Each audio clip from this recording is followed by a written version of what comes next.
The Media House Project is a volunteer-funded conservation program aimed at supporting the overfishing crisis here in Jamaica. We take people who would like to get involved with marine biology, filmmaking and conservation on sailing expeditions around this Caribbean island on board our boat, Sequest. Our mission is to work alongside a network of marine parks, providing them with a free media production service. This has a huge impact on their public awareness and education efforts within the community, as well as improving their chances of securing crucial grants and international funding. This project is ideal for adventurous people looking to support a cause they care about while learning new skills and gaining valuable experience. If this sounds like something for you, keep watching to find out more. My name is Hugh Shim. Anelek Wilmot. Brandon Hay. My name is Joshua Bailey. I'm Llewellyn Meggs. I'm Atta Mantita. We both manage the Aracabessa Bay Fish Sanctuary. The Montego Bay Marine Park. for the Caribbean Coastal Area Management Foundation, or CCAM. Pedro Keys Special Fisheries Conservation Area. And we are some of the conservation officers here at CCAM. And this is our field station. We house two fish sanctuaries, one of which is the oldest known protected area in Jamaica, which is the Bogue Lagoon.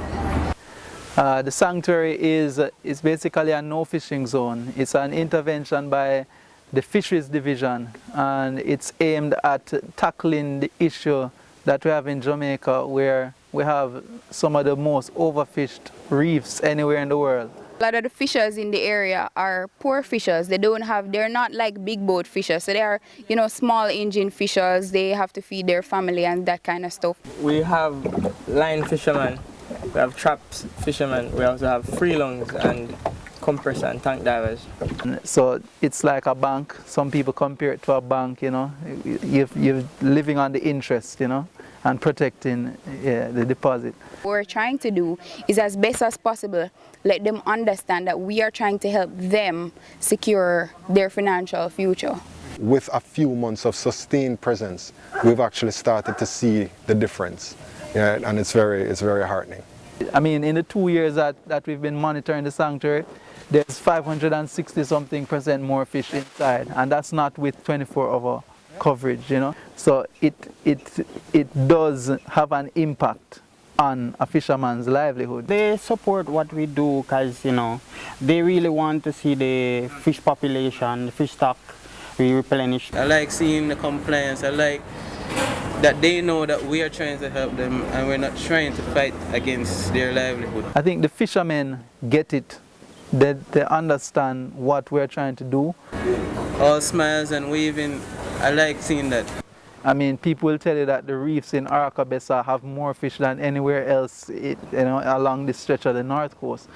We definitely have better reefs, more fish than Ocho Rios. I believe the reason why the Finch Sanctuary is doing so great is because of the amount of work that we guys put into it and the time, Also, the way in which we relate to the community, we try to be very open, so there's a trust that has built up, and they see the big picture. There's no fisherman that disagrees with that something needs to be done and that the sanctuary is a good idea. We have close to maybe 85% compliance, I would say personally, and the relationship with us and the fishermen has grown tremendously. Not to say that everybody is completely on board. So, they are in support for it, but you still have a small amount of person that is not complying with the rules and regulations.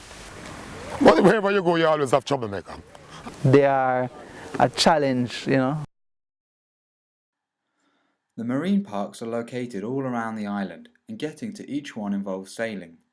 This can be hard work, and there is room for everyone to learn how to get involved. But we do like to take it slow and lay anchor in some of Jamaica's historic coves and natural harbours along the way. This is the perfect time for a bit of kayaking, paddleboarding, windsurfing, diving, or just watching the sunset with a bit of Caribbean-style relaxation. This is also an opportunity for some off-the-beaten-path exploration on shore, which is the best way to meet the locals and get a taste of real Jamaican culture. Once we make it to a marine park, the real action begins as we produce our documentary. You'll learn how to research a story, develop a script, how to operate a camera on land and underwater, set up a shoot, conduct interviews, organise the media and edit together a final product. The next section provides some information about the kind of activities we get involved with and the topics we will cover.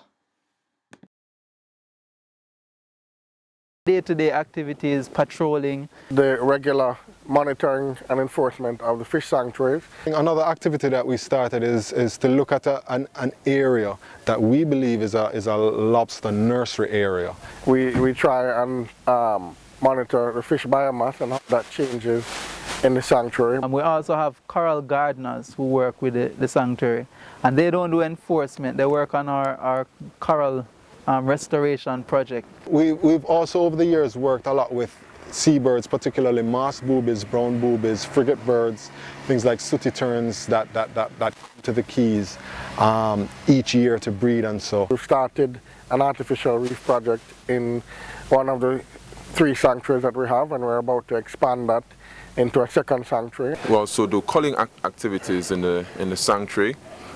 This is something that we work with the community as well. Educating, ensuring that the fishermen understand what it is that's happening, also understand the success that it is actually working. We're trying to create alternative ways for fishermen to augment their income. We've had our ups and downs. It relates to having funding to manage the area. But we really need to build up our own capacity for doing like fish counts, observation of coral reefs and so forth. Right now we average about 17 hours per day coverage, and we need additional funding to be able to step that up to 24 hours. We patrol now mostly in the daytimes, but we are working on changing that soon. If there was a lot more expertise, if there was much more manpower, we could get so much more done. We bid for grants and we implement grant projects. We also would like to spur more involvement, and this is where I think digital media could definitely help the Montego Bay Marine Park and many of the other protected areas by helping to spark a level of environmental awareness and environmental consciousness. Especially with the fishermen, but also with the international community, the people who provide us with funding support.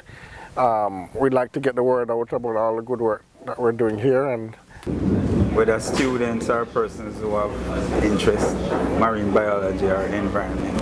We believe that there are other activities for people to do, and it would be so good if we can get persons to spread that word. To me, the most important thing is going into school and really educating children and going into fishing village and to get the views of the fishermen.